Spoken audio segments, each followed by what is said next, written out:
This happened a few years ago when I worked as an IT specialist at a small tech firm in the Midwest. I have always been drawn to computers and often found myself curiously strolling in corners of the internet that most people don't even know exist. It all began on a lazy Sunday evening.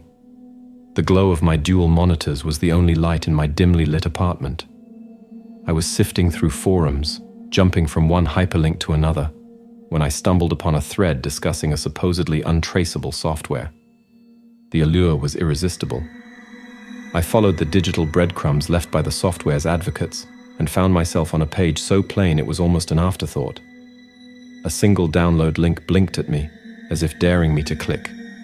So I did. The download was quick, suspiciously so, but my curiosity overshadowed my caution. Its interface was stark, minimalist. A simple command line window and nothing more.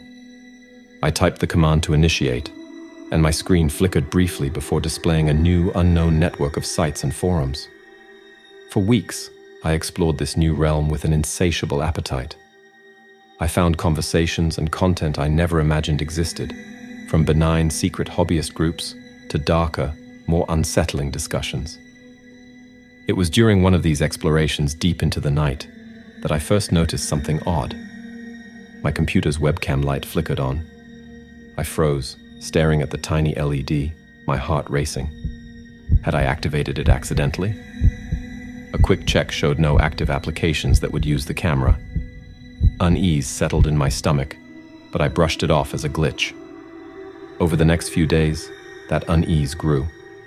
My files started rearranging themselves, and unknown programs opened and closed sporadically. Someone, or something, was controlling my system from the inside. I disconnected from the internet, running every antivirus and anti-malware tool I had, but they found nothing. Then came the messages. At first, they were just nonsensical strings of characters popping up in text files, but soon they formed coherent sentences. "We see you," read one. "No escape," said another. The realization hit me like a ton of bricks. The browser I downloaded wasn't a tool for anonymity.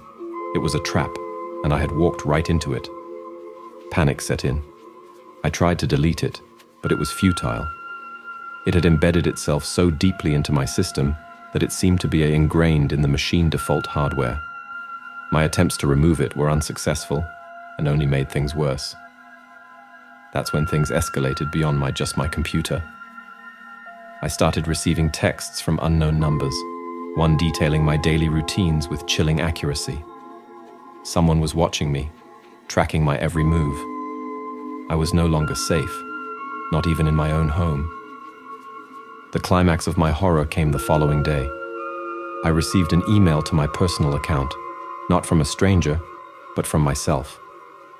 Attached was a video file named "Watch Me." With trembling hands, I opened it. The video showed me, sitting at my computer, from the perspective of my webcam. But it wasn't just any video. It was live. I looked up, and the webcam light was on. I had enough. I grabbed my laptop, intending to smash it, to end this nightmare by any means necessary. But before I could, the screen went black, and a new message appeared. "Enough. We're done with you."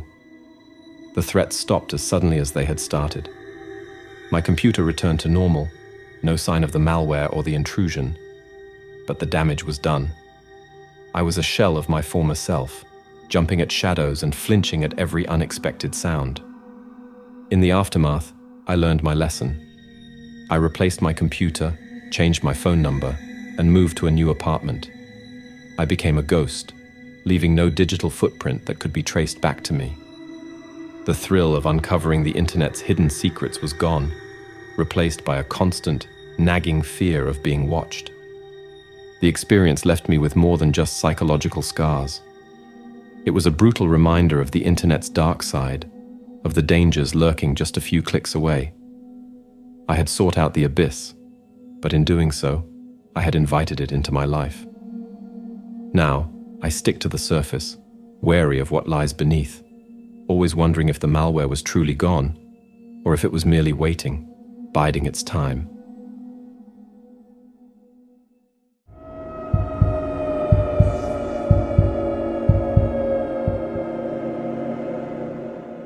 It all started one lazy Sunday afternoon. I was just relaxing, scrolling through the net, watching videos, and catching up on some games.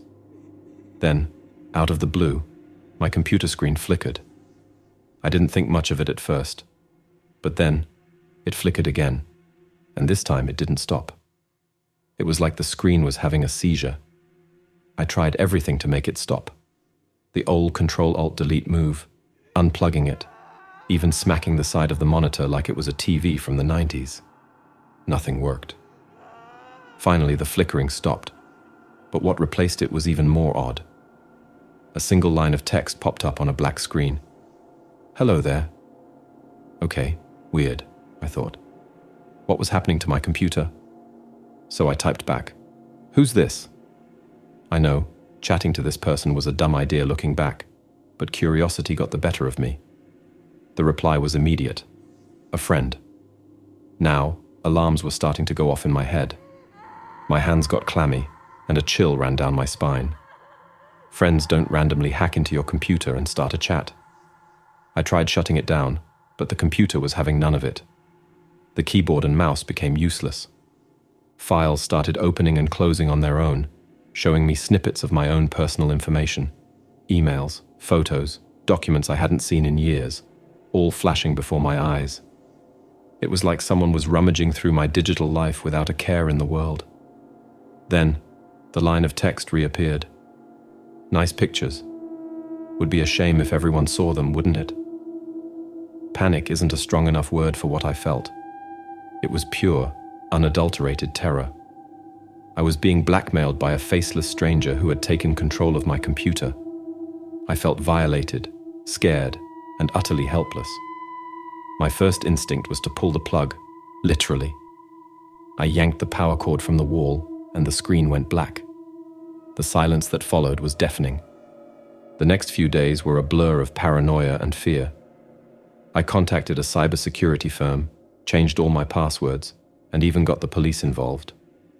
Over the next few nights, I taped my webcam, changed all my passwords, and even started using a VPN in hopes to avoid further damage from happening. Despite all the precautions I took, a lingering feeling of unease stayed with me. It's strange how a single, unexpected incident can shatter your sense of security. I found myself jumping at the slightest sound from my computer, half expecting it to spring to life with a new threat. The cybersecurity firm did their best, scanning my system for any malicious software and fortifying my software security, but they couldn't give me the peace of mind I desperately needed. They found traces of a sophisticated hacking attempt, but couldn't pinpoint the source or how they had breached my system so thoroughly. The incident also sparked a deeper curiosity in me about cybersecurity. I began reading articles, watching tutorials, and even enrolling in a few online courses to understand better how to protect myself. I learned about encryption, two-factor authentication, and the importance of regular software updates. Months have passed since the attack now. Turns out, I was the victim of a targeted attack by some hacker looking to extort money from me. They caught the guy eventually, a teenager with too much time and too many skills on his hands. But the damage was done.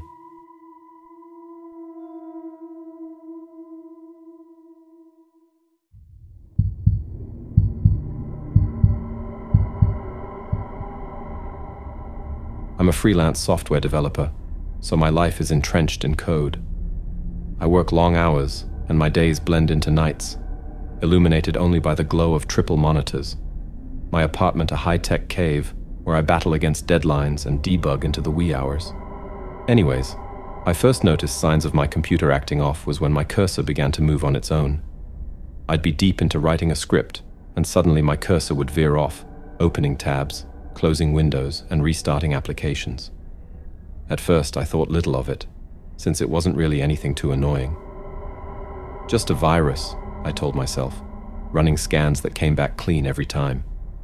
Then came the emails, messages from myself I never sent, cryptic strings of numbers and letters that seemed like nonsensical code, or perhaps a puzzle I wasn't clever enough to solve. I changed my passwords, set up two-factor authentication, ran every malware detection tool known to the tech world. Nothing. Being a coder, I like to think of myself as pretty tech-savvy, yet somehow, it was being breached from the inside. It was as if someone, or something, had taken control. Later one night, as I was staying up late on a particularly stubborn piece of software, the lights began to flicker. A storm was rolling in, the wind howling outside my 12th-floor apartment, the perfect backdrop for the unsettling symphony that was about to unfold. My monitors blinked, a power surge, I assumed, until all 3 monitors displayed a message, stark against the black screens. "We see you." I froze, the ambient hum of my computer fans suddenly oppressive in the silence that followed. The message vanished, and everything returned to normal, or so it seemed. But the feeling of being watched, of eyes boring into the back of my skull, never left me.